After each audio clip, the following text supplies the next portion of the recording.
যে 7টি অভ্যাস আপনাকে স্মার্ট করবে। নাম্বার 1, অতিরিক্ত কথা বলা কমিয়ে দিন।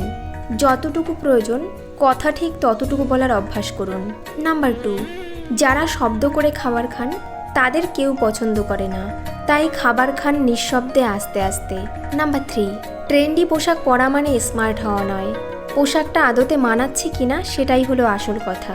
নাম্বার 4, হেসে সুন্দর করে কথা বলাও স্মার্টনেস, তাই বলে কথায় কথায় হো হো করে হাসবেন না, এটাও শোভনীয় নয়, পরিমিত হাসুন।